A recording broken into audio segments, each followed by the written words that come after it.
Hi, and welcome to CryptoBiography. I'm your host, Brandon Starr. This is episode 199, and it's a short story entitled Body versus Mind, and I hope you enjoy it.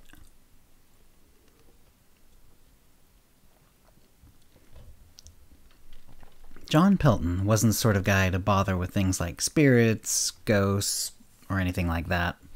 He went to work, where he was a minor manager for a large office supply firm, came back from work, and read or watched movies or shows until bed. His marriage had fallen apart, and he had divorced almost 10 years ago. Now in his late 40s, he found few reasons to try to restart a love life. But he had to admit that, when he rarely looked up from his routine to see the world around him, that he had aged without gaining much of anything. He was childless, made good enough money, but nothing ever seemed to matter. He had troubles, like anyone, but they drifted in and out of his life without leaving much of an impact. His hobbies were designed to pass the time rather than create memories. Because of this, he had a hard time remembering anything that had happened since his divorce. And that was how it remained until one Monday morning when he didn't wake up. To be more accurate, he woke up, but his body had already gotten up and headed out the door. He woke up in bed, bodiless, and could tell that he wasn't there. There was no body below him, nothing under his covers. No hands were visible, though he tried to lift them up to his face. He could see, somehow. He listened, and learned that he could hear. He tried to breathe, but nothing seemed to happen. For a moment he panicked. He didn't know what was going on. The morning light was coming into his bedroom. The house was quiet. No one lived with him, and he had no pets, so that was normal. He got up, whatever that meant, and zipped around the room. Oh, I guess I can fly, he thought. He went through the floor. Boring down here in the crawl space. Back up. He zoomed past his room and right through the attic space and the roof and was outside. It was a lovely day. Sunny, though he couldn't tell if it was warm or not. He saw his car backing out of the garage. It was strange seeing his Passat from this angle. He zoomed down as it eased into the street and settled in the back seat. Some thought or instinct making him believe that it would be the sneakier thing to do. He, that is to say, his body, was driving. "Hey!" he yelled at it. It kept driving. "Hey!"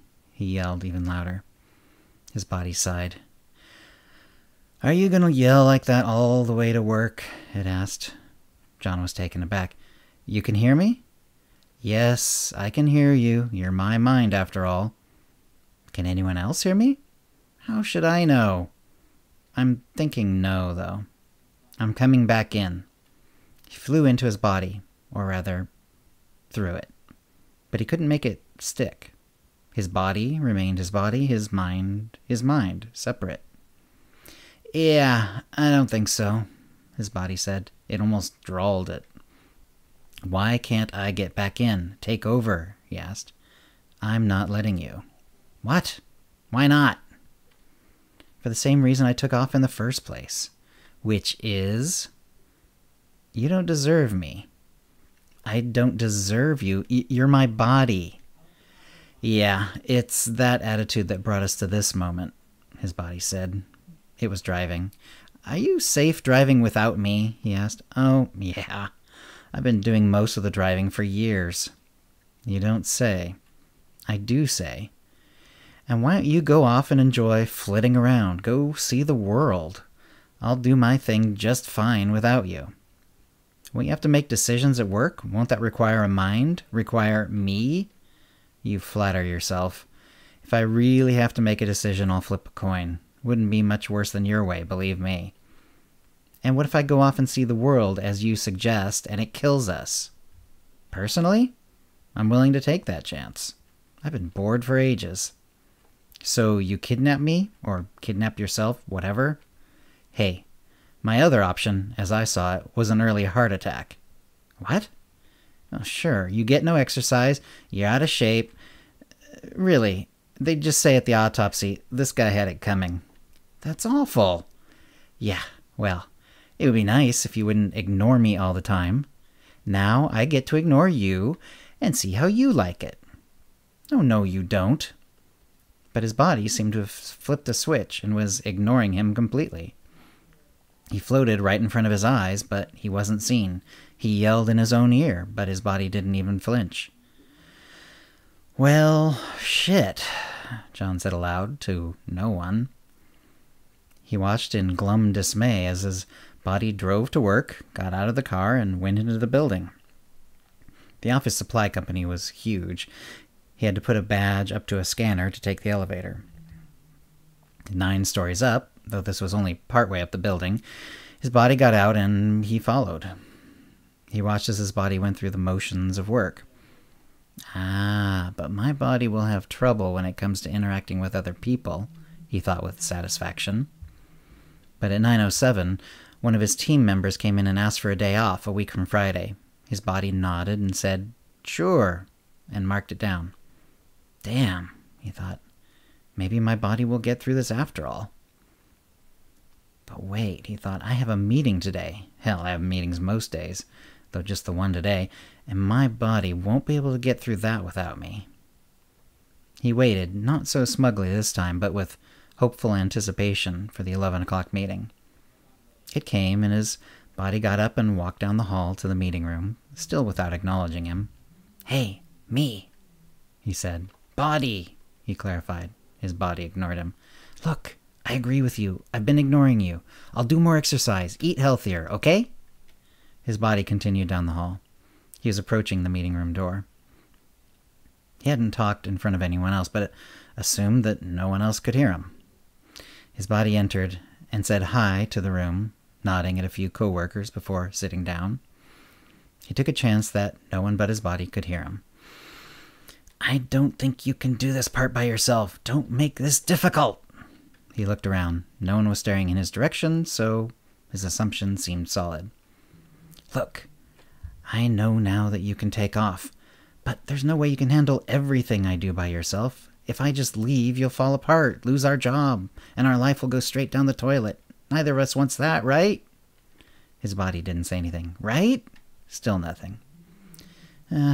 Crap," he said, and slumped, as best he could, against the wall behind his body. He was prepared for the worst. The meeting started, and soon Jean called on him to give a report on productivity in his area. His body waited a moment, then held up a finger and put another hand to his throat, as though something were caught in it. "Excuse me," his body said with a croak. He stepped out of the room. John's mind hurried after. "Fine," his body said quietly, as soon as the door had shut, "but I want more than exercise and food. I want to live." "In what way?" "In every way. Try going out to a museum or a music hall or something. Do some things that you'll remember. It doesn't have to be super social. Make pottery if you want.